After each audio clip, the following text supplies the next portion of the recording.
गोटे गाँव में गोटे पोखरी थाए ता भितर अनेक प्रकार माछ कईछ कंकड़ा आदि जीव बसवास करती। प्रतिदिन सेठाकू दुईटी हंस आसती एवं सेमानक मध्यरे भल बंधुता थाए। खरा दिन हेबारु सेठारे पानी कम हेबाकू लागिला।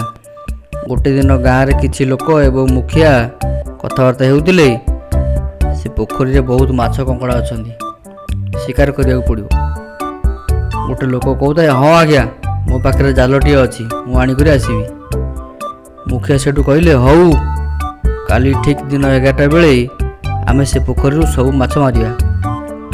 यही कथा को गोटे बग गछ ऊपर थाई शुणुए मने मने चिंता करुए आहा गोटे भल भोजन मिलिबो म।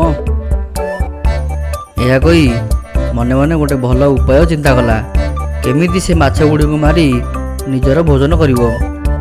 एवं से पोखरी कूल को आसी सबू जीवजंतु मानक कहला सांग माने काली से लोक माने कथबार्ता हेउतिले तुम मानक शिकार करनेबे।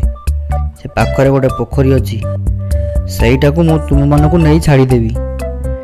एतिकिरे कईच कहला मु तो उड़ी पारिबिनी मु केमिति जीवी। हंस माने सेठू कहले तुमे चिंता करनी सांग आमे गोटे बाड़ी द्वारा तुमको बोही कर नहीं जीवु। तुमे खाली मझिरे ताको कामुड़ी धरी रहिबो। तापर दिन जेतेबेले कईछ को सेमाने उड़ीकी नहीं जाउथांती सेति बेले किछि दुष्ट पिला कहउथांती अबे केडे कईछटे उड़ीकी जाउची देखबे सब केडे मोटा ही जिवे जदी गळी पड़ंदा ना झोळ करिकी खांदे रे दी दिन लागे हैं ना कोन कहउछ। सेपटे से दुष्ट बग सबु माछ मानक मारी खाइबाकू लागुथाए महा आनंद रे खाउथाए मने मने कहउथाए आहा प्लांटा भल काम देला जहा हो किछि दिन बिना परिश्रम रे खाइबाकू मिलिगला।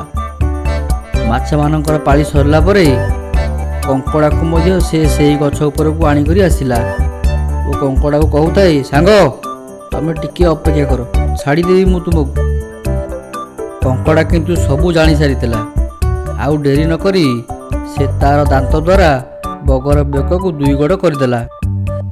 कईछटी से दुष्ट पिला मानकर कथा शुणुताई एवं मने मने बहुत रागी जाइतिला।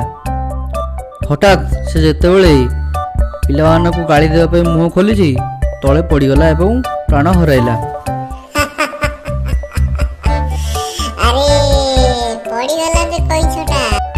तेणु एथुरु आमे एही शिक्षा कले जे अति गर्व करिवारु कईछ प्राण चलीगला एवं अति लोभ करिवारु बगर मध्य प्राण चलीगला।